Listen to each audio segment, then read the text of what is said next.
Hey there, my name is Kevin Kloster, and I'm the District Superintendent for the Prairie Hills District of the Dakotas Conference of the United Methodist Church. And I am going to be walking with you today as we discover a little bit more about the appointment process in this staff pastor parish relations training. The appointment review process is part of the task of a staff parish relations committee that usually happens in the fourth quarter of the year.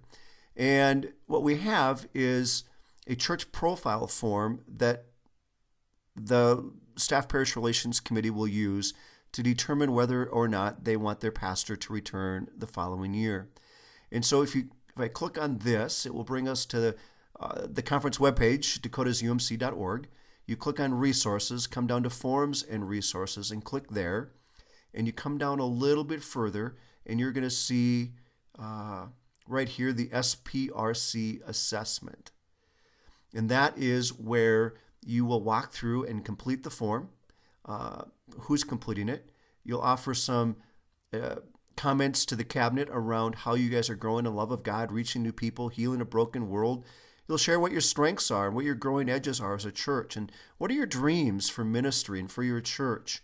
And then you engage in this summative evaluation where you're making some judgments as to how well your pastor has been effectively meeting the mission of your local church.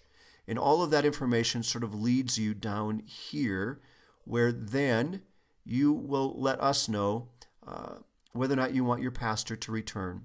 And if you click here, it says, yes, we believe our pastor should return for the health and vitality of our congregation.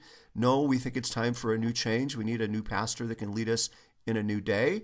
Or we're just really struggling and we want our district superintendent to stop by and visit with us so we can get a handle on what's going on. And then you can share any other information that you want here. And then you complete your committee information at the bottom and you hit done, and it gets sent right off to the district superintendent, who will then review your form and share that with the rest of the cabinet. As long as I'm on this page, I want to see if I can't. I'm going to close that up here. And just to show you up here, the accountable reimbursement form, this is a form that you can use for setting how much dollars can be set aside for use by your pastor for professional expenses. There's places there. Housing allowance worksheets are up here. This is maybe a helpful form. This time of the year, you have to do clergy compensation. And so that's usually tied to evaluation. If your pastor is doing well, usually gets a bump in salary. If not, they hold the same. But if you were to click here, it opens up this document for clergy compensation. And you can print this off and just follow along. And towards the bottom here, these were just the instructions. I typed in the wrong one. Let me pop back here, right up here, blank form. We're going to click right there. And there it is. And you don't have to print this off. You can just type it right in here. And, you could do United Methodist Church, whatever the name is of your church. These are drop-down arrows where you can drop down menus. You just complete everything in there. And if you need any help with that, just talk to your district superintendent, and your district superintendent will be happy to help you figure that out. So in November, you're going to fill out that church profile that lets the cabinet know what you would like in terms of your pastor to return or not return. Please, no polls, no petitions, no straw votes. You're not asking the congregation. You're not going to poll the congregation or have some kind of a vote taken as to whether or not your pastor should stay or go. That's the responsibility of a staff parish relations committee member. Throughout the year, you should have a grip on things.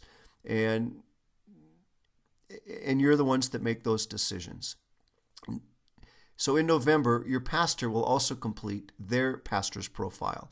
And that profile is just like your church profile. It's done online and comes to your district superintendent. And your pastor really should share that with your committee, just as your committee should share what you think with your pastor. It works both ways. Those forms are advisory. They're helping us on the cabinet to understand what your desires and wishes and how effective your pastor has been. But the ultimate decision for whether or not your pastor stays or is reappointed to another location is based upon the decision that the bishop and the cabinet make. This is what we call the United Methodist Way. The bishop is the one who appoints. We have what's called a sent system, which is opposed to a call system. A call system is where the local church puts out a call for a pastor, and pastors turn in resumes, and then the call committee within the local church will sort through those resumes, invite some people to come preach, and then a congregation votes as to whether or not they want this person to be their pastor. The United Methodist system, we send people. The bishop and the cabinet make a best decision based upon available clergy and the needs of a local church, and we send pastors to local churches. Pastors are what we call itinerant. That is, we make a covenant that we will move as the bishop decides. And local churches practice open itinerancy, meaning they're willing to receive appointed clergy without regard to race, ethnic origin, gender, color, disability, marital status, or age. We don't discriminate. We make our appointments missional-minded way. That is the mission of the church in relation to the conference. So as a conference, we have certain goals that we're trying to reach that are kingdom-oriented, such as reaching more people for Christ and growing disciples. And so we factor that into our appointment-making process. We take in the needs or the mission of a specific church as it relates to the community. We know that you have specific needs as a local church, and we want to hear what those are, and it's part of the responsibility of the district superintendent to understand what those are. We also take into consideration the needs of the clergy. The clergy have certain needs. It may be around family. It could be what their health concerns, those kinds of things. We take those considerations in, as well as their gifts and their talents, as noted here. Housing and family needs come into the picture. If you've got somebody that's in high school, a student in high school, we're probably not going to move them so that they can spend one more year with their school. But that's not always the case, so don't hear that as the way it's going to be. But we do take these things into consideration. And also salary. We try to move pastors up in salary, not down in salary. The steps in the process are such. The cabinet meets monthly, primarily during the months of February through May. In the month of January, the cabinet goes on retreat, and we do a big chunk of our appointment making during that period of time. And then through February through May, the district superintendent will consult with an open church. So let's say that you have asked for a new pastor, or your pastor has decided to move, or maybe is retiring. Your district superintendent will show up in your church, meet with your staff parish to hear what the needs are of your local congregation. Then we bring that information back to the cabinet table, and other district superintendents will begin to nominate potential pastors using profiles and personal knowledge, trying to figure out who the best pastor is to be in your church. And we do spend a great deal of time, not just in conversation, but in prayer. These are not easy decisions, and we don't pretend to make them on our own. We believe that God helps us to make these decisions as we seek the will of God. And then the cabinet and the bishop will select the best available pastor for appointment. And at that time, an introduction is scheduled. Your district superintendent will contact a pastor and say, we think that it's time for you to go to this church, and these are the reasons why. And then we will call up a local church and say, we'd like to schedule a time that we could come in and bring in a new pastor to meet with you. And that is a time of getting to know each other and asking questions to make sure that it really is a good missional fit. We call it an introduction because we assume that this is going to be your pastor. Remember, we have a sent system, not a called system. There's no vote.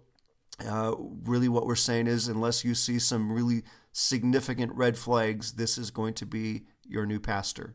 And then the announcement of that new pastor is made that next coming Sunday, in most cases. Sometimes it takes a little bit longer, but usually we're pretty quick because people have some anxiety about who their new pastor is going to be. So that decision is usually made on Sundays after the pastor has had the opportunity to share at their local church that he or she will be moving. And then the appointment is final when the appointments are presented at annual conference. So that's just a quick overview of the United Methodist appointment system and our process, and how we help you get the very best pastor that you need to be successful in your mission. Our next training session is going to be on how to deal with complaints. So again,